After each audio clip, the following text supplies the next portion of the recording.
ang daming problema ang binabato sa amin na hindi namin problema. Problema ng Film Academy. Okay, when we say iwas scammers, we're all familiar with this. You know how it is, you have casters na biglang magpo-post sa Facebook.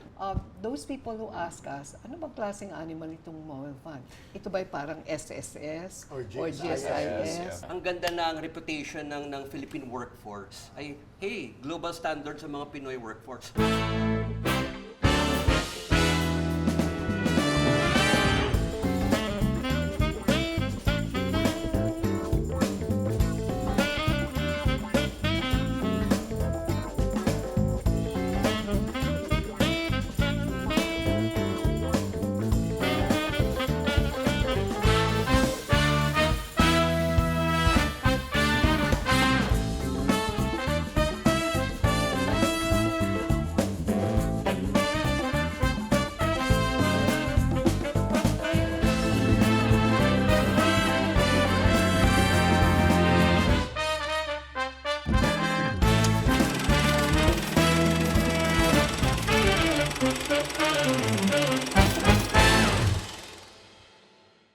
Please make yourselves at home po, Direk. Hello. Tita Butchie. Hi, Ma'am Boots. Direk.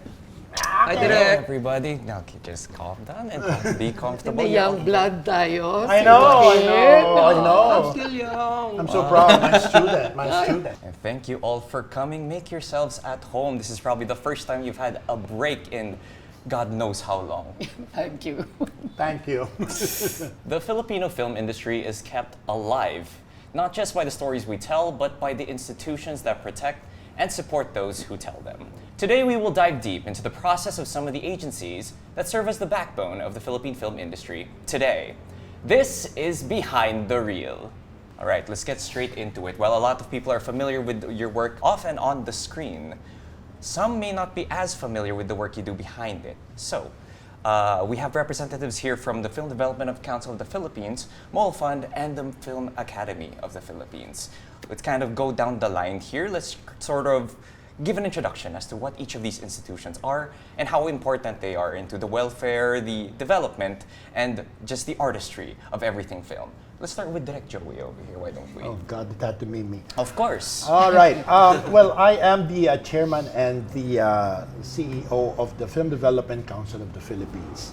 As the title of the agency would dictate, the Film Development Council of the Philippines is focused on three very important aspects of the industry. First is education. The second is professionalization, and the third is globalization. So, to put it in a nutshell, we're here to, one, to train in order to upgrade the quality of filmmaking in the country. And I, being an educator first and foremost, give great emphasis to the various training programs, most especially to not only the existing film workers, but the next generation of film workers. In other words, ang dami na mga programa ng FDCP ay related, okay, hindi lamang sa mga film workers natin, kundi lalo na sa mga kabataan, sa mga susunod na film workers. Which leads me to the second level, which is professionalization, which is something that we work together with the Film Academy. Right. What do I mean by professionalization? It's not enough that you work in the industry. Dapat na-upgrade natin at ma-professionalize natin ang mga nagtatrabaho sa industriya. Hindi nangangahulugan na just because you're already working in the industry, that's the be-all and end-all of it. Kailangan nag-i-improve ka. Kailangan na-upgrade ang quality mo. Because we want to eventually prove that the Filipino film worker is of international caliber. And then lastly, globalization. Akala ng mga tao, we go to these film festivals to enjoy. No, we don't. We go to these film festivals to sell the Philippines. We do not only sell movies, but we sell the country as well as a production hub. We entice various producers and various agencies of other countries as well to come over to the Philippines and use this as their location, etc., etc. Marami tayong binibigay ng mga incentives, okay? And these incentives are meant to support film workers. These incentives are meant to support film producers. And these incentives are meant to even support film students. Ang dami-dami naming tinutulungan, hindi naman sa nag-uumapaw kami sa pera, pero yung perang ibinibigay sa amin, just taxpayers' money, is meant to support the industry itself, yung mga workers through various incentives. Okay? Saka, hindi ba, I mean, alam niya ni Pao, hindi ba, we work a lot. We work a lot together. Siguro, best to explain, Pao, yung pagkakaiba ng trabaho ng FDCP sa Film Academy. Kasi ang daming problema binabato sa amin na hindi namin problema. Problema ng Film Academy. Okay? Kaya mabuti nandyan na si Pao. At saka, let's give them the good news. Anak, for the very first time, I mean, government institution na ang Film Academy. Yes, after 40 years. After 40 years. Kaya Okay. sa youngest institution ngayon, ang FAP. That's correct. Pero 40 years old na siya actually. Pero quasi government siya prior to this year's. Right. How has that changed yung function of the, well, what is the function of the Okay, FAP? yun nga, may konti kaming overlapan ni Direk Joey, but we streamline our own programs, no? Ang Film Academy of the Philippines, medyo tatlo yung mandato. Unang-una, professionalization of film workers. Nakasangay dito yung education and training, pero hindi developmental training. They're more upskilling and craftsmanship. Kasama dito, magkakaroon tayo ng database. Who are the legitimate workers? Sino ba yung accredited workers talaga? One, very crucial yon. Not only to acknowledge and recognize the film workers, but also to avoid the scammers. This would be the national registry, is that correct? We actually have a current national registry ngayon, but we will upgrade that. Gagawin nating accreditation program, and we will legitimize it as with Academy membership IDs. Okay, when we say iwas scammers, we're all familiar with this. You know how it is, you have casters na biglang magpo-post sa Facebook.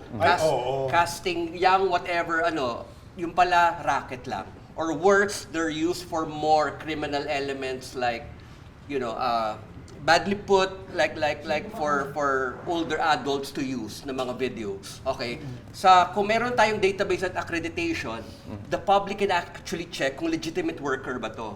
At the same time, if foreign producers go here, they can check, ay, DOP ba to? Yung DOP na to, anong mga pelikula nagawa? We will have that. That's part of professionalization. Yeah. Kasama sa professionalization, yung FEP is the mother organization ng mga guilds. Yes. Ang mga freelance workers kasi, wala tayong unions. By law, we are not allowed to have unions. Bakit by law ba we are not allowed? Yes, so ang labor code kasi, employer-employee relationship lang. Kailangan employee, hindi contractual. Hindi contractual. Yeah. Pero as freelance workers, pwede tayong bumuo ng mga guilds. There Yeah. is a significant amount of these contractual and freelance workers sa industry, no? Almost all. Yeah, Almost actually, all. by its very virtue, contractual tayo lahat. Yeah, There yeah. are some studio systems na nakakontrata ka. Let's say like Viva or ABS, contracted director or artist ka. Pero more or less, 90% direct? Maybe 95%. Siguro sa isang studio, meron mga creative managers, meron mga director na under contract, na meron silang, kung sarap nila, retainers, okay, every month kahit wala silang ano. Pero ilan lang yon kasi it's expensive. Karamihan sa amin, contractual. Contractual talaga. Diyan nga, Whaqyn, pumapasok ang Mowelfund. Oh, Yes. okay. Ayan. Ang Mowelfund, parang mutant, parang kakaiba in the sense that it is private. I'm sitting between two government entities that are, well-funded, well-equipped, and maraming pinapagawa sa kanila, pareho. Overworked, if I may say so. Ang Mowelfund, founded 50 years ago by former President Joseph Estrada, is private, non-profit, and non-profit, private. So, we are a foundation. Pero bagamat iba kami in that sense, structurally, we work a lot with both agencies because if their common mandates are education, professionalization, upgrading the skills, etc. Kami naman po, it is to upgrade the quality of life of our members and beneficiaries, especially where health and welfare are concerned. But we do have a component of our mandate that has to do with film education, subsidized film education. And this is through yung short films. Yung short films, yung indie film na tinatawag. Alternative cinema. Oo, In sa fact, Mowelfund. Mowelfund Film Institute if I may, ma'am, Yeah, is yes. actually the home of alternative cinema. Doon You nag- know, si you are Paolo, an doon alumni. nag-umpisa. Alumni siya. Tsaka makikita dito yung convergence ng tatlong agencies as far as education is concerned. Nagtutulungan kami ni Pao sa mga various workshops. For instance, we have a workshop, FDCP sponsors a workshop for screenwriters from the Filipino Screenwriters Guild, right? Tapos ang dami nating engagement. Yes. Same thing with Mowelfund. Yes, Partner kami ng Mowelfund. FDCP is a partner of Mowelfund sa aming cinematography workshop. Oo. So in other words, nagtutulungan yung tatlong guild. That is actually in these three agencies. It's a very symbiotic relationship. Yes. Okay, and we have to really work with one another. If there is an overlap, it's not really an overlap. It's a sense of self-support. Yes. Okay, self-support. Well, so in a sense, you kind of see these pillars of the industry wherein we find quality of life for the film workers, a quality of work for them, and a quality of mayhaps of reputation. Yes, exactly. Tama yung sinabi ni Pao. Importante that we professionalize and that we recognize sino talaga yung mga credible film workers. Kasi ang daming sense of abuse Ang daming sense of abuse na nangyayari. Yung sense of abuse in the sense na manunutsot ka lang na kung sino dyan, dadali mo sa film crew mo, gagawin mong film crew mo. It cannot be because that can cause great danger to people on the set.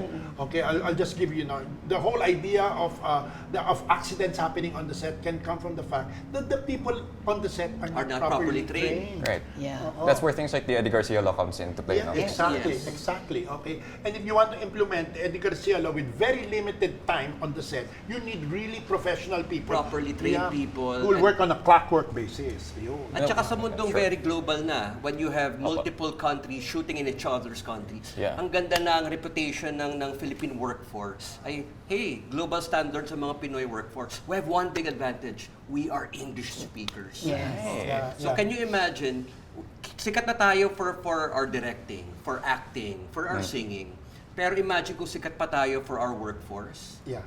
I mean, dito pupunta ang mga foreign producers talaga. Yeah, one of the greatest exports of the country is manpower, isn't that? Exactly. Yeah. Exactly. That's why it is very important to have the national registry and to work hand in hand with the film academy so that, for instance, when FDCP receives a question from a foreign producer na gustong mag-shoot dito sa Pilipinas, sino ba mga cameramen nyo? Sino ba mga suppliers ninyo? Sino ba mga production managers nyo? Na-vet na namin, okay? Na-vet na namin at na-red flag na rin namin yung mga taong kaduda-duda ang kanilang mga reputasyon. So, it helps a lot. It helps a lot to really build the reputation of the Philippines as a production hub in Southeast Asia. Yeah, that's one of the functions of, let's get into sort of the branches of your organizations. This is Yeah. under the Film Philippines office, isn't Yeah, it? this is under the Film Philippines office, and there are two branches actually which deal with production. One is Create Philippines, which is for the promotion of local productions. Right. Okay, and then there is the other branch, which is Film Philippines, which is in charge of the international productions. So everything is more or less well covered. Yun, along that line, we also work with Film Academy. Okay. Right. Tinutulungan namin ng Film Academy kasi Actor Philippines, by the way, I love Actor Philippines and let it be known to the public that Ding Dong Dantes is doing such a great No, Ding job. Dong, amazing. Amazing job. Also a trustee of Board the member Mowelfund. din ng Mowelfund. Yeah. Even in Mowelfund, Ding Dong. Okay. So can you imagine incestuous talaga kaming tatlo? I mean, in a very professional level. No, pero gusto kong susugan yung with permission direct. Nababanggit parati yung professionalization and being able to discern who among our workers are not only capable but deserving of opportunities, and in the case of Mowelfund, deserving of assistance. Yes. No? Absolutely. Kasi nga, if I may digress a bit and backtrack a bit more, contractual talaga, sabi niya 95%. As far as Mowelfund is concerned, alam namin because of the membership profile, talagang 100% ng mga stakeholders and workers in the industry are contractual. Dahil walang employer-employee relationship, yeah. walang unions, Wala. walang benefits like SSS, Yes. GSIS, and all of that. That's why those people who ask us, ano bang klaseng animal itong Mowelfund? Ito ba'y parang SSS Or or GSIS, GSIS ng industriya? We say only to a certain extent. In terms of the mandate, the crux, the existence, it's really to help, no? Because nga contractual tayo eh. Pag wala kang trabaho, wala kang sweldo, wala kang pera, so diyan papasok yung kailangan tulungan. At pag, alam mo naman itong industriya namin, habang bata ka, sige, magtrabaho ka, so kumayod ka. It's a rockstar yan life. na. Pero merong aging factor doon. Pag, you know, hindi marami yung, kagaya ko halimbawa, na 80 anyos na nagtatrabaho pa rin, di ba? Marami dyan nasa sideline na when they reach a certain age. Well, some of them voluntarily, but in most cases, by force, no? So yan yung mga tinutulungan sana ng Mowelfund. Right. But it's no SSS by any means. Right. It's very limited in assistance kasi for every 500 pesos a year na binabayad ng member, totoo, if you convert to pesos and centavos, yung benefits na makukuha nila, aabot din yan ng about 100,000 a year kung i-avail nila. Right. And you have requirements for the availment. Yeah, it's a good amount of sort of safety net for these professionals. Pero okay, let me talk about the course. problema of Mowelfund, which is May problema ka kay Miss Boots? No. Mahal ko to. Hindi. Unlike SSS or GSIS na monthly meron kang deduction at ipinilalagay mo sa kitty, wala yan sa Mowelfund. Wala yan sa Mowelfund. And being, it's not a government agency. Hindi. Wala kaming budget. Wala silang national budget. So, puro palabas ng palabas ang pera nila. But I have to give credit where credit is due. Some of our funding comes from the proceeds of the MMFF. The MMFF, yes. Both net of your proceeds. organizations are 40% of the net income from And MMFF. that takes care of about 60% of our operating costs. Pero malaking tulong na yon. So the rest, we really have to outsource funds. No, And this this consider year, mo though- yan din. I mean, just to follow it up. It all depends on the earnings of MMFF. Not every year, ang MMFF bongga ang kinikita. Pag ganun. Pag ganun. Hindi mo naman mapipigilan yung mga nangangailangan ng tulong sa bawat taon. Exactly. Hindi mo naman sabihin na mas marami may sakit kapag bongga ang MMFF. At every year, dumadami yung nangangailangan din. So, Kasi ang median age ng members namin ay talagang dati 50 to 70. So talagang pag matanda na, may magkakasakit yan. Yeah. Kaya mabuti bumaba na ng konti para we can attract more membership. And we can validate our request for our this year outsourcing though, funds. we will be, nag-usap na kami ng FDCP and Mowelfund. We are going to collaborate more with Mowelfund, and we are hoping FAP can put an infuse of finances sa Mowelfund to really support, because part of our mandate is also welfare. Right. It's not our main mandate, but we will be putting in a more steady influx of financial support to Mowelfund. Historically kasi, Whaqyn, Yes, ma'am. ang Mowelfund from the very beginning of FAP has been a member of the board. We like to call it adjunct. No? Yes, Kasi hindi naman humihingi ng funding ang Mowelfund from FAP, and mas maraming kailangang itulong ang FAP to the guilds for their professionalization. Kasi wala naman sa mandato namin yung i-professionalize na yung members. It's really to help them. But we'd like to, close to professionalize them, but by making them more self-reliant sana, para hindi yung Nakadepende nangihingi para hindi ma-evoke yung mendicancy attitude. Hindi yung pwede umaasa ka lang sa Mowelfund sa lahat. Kailangan tulungan mo rin ang iyong sarili. Right, Mowelfund helps, but it's not a replacement for all of those other government services. At saka FDCP also had a major help sa Mowelfund nung kapanahunan ng pandemya. Yung sa Giptala. Yung sa Giptala. This was during the time of former Chair Lisa Dino, who gave a certain amount, reserved a certain amount for Mowelfund because of the various needs at the height of the pandemic. Pero since natapos na yung pandemic, kailangan umanap kami ng ibang uling paraan para matulungan din ang Mowelfund. Maswerte kami ni Pao dahil kasi we're government funded. Okay? Yung government fund namin, part of that is taking care of film workers. So, talagang synergistic yung pagmamahala ng tatlong ahensya. Right, there's Salamat, so much salamat. collaboration Yeah. between everybody here. In terms of facilitating collaborations, one of the mandates of the FAP is to bring together the various guilds and other organizations for the film industry. How do those how does the mingling occur? Or does everybody end up having dinner with each other every week? May group chat po ba lahat ng mga please film tell industry them. people? Okay. Please does tell that them work? just how many guilds there are. Unang-una, Okay, yeah, sure. unang-una historically, hindi talaga, the first 10 years of FAP, and correct me if I'm wrong ma'am, medyo solid ang industriya. Yeah. All the guilds were working together. Okay. Pero syempre, nagkaroon ng diminishing returns ng unity. At I like that. fast for Ano yun? Diminishing returns of the unity. The economics of film academy. In short, nagkaaway-away. Okay. Okay. Okay. So, last year, fortunately, when I was appointed, we kind of currently have close to like 30 guilds in the country right now, representing different sectors. Okay, you have to understand, there sometimes for one sector, example, directors, may Right. dalawang guilds yan na historically are not friends. That's so Okay. Filipino, no? Oh, no, it Dahil is. pang Even in party the list, eh. communities. Very tribal. Communities abroad, However, no? for us to really work professionally, dapat in one room, we agree on a code of ethics. Oh, guys, pag nag-away, ganito mangyayari. Pag hindi binayaran sa ganitong sector, ganito dapat gagawin natin. Last year, we had a guild summit where all the 30 guilds agreed to be under FAP, Okay. united finally. Pero syempre, moving forward pa yung gagawa tayo ng code of ethics, gagawa tayo ng Magna Carta agreement between the guilds. And that's very important. You have to understand, Korea or Hollywood, the relationship of all the guilds are so united. Okay. Pag nag-strike, strike lahat. We support you.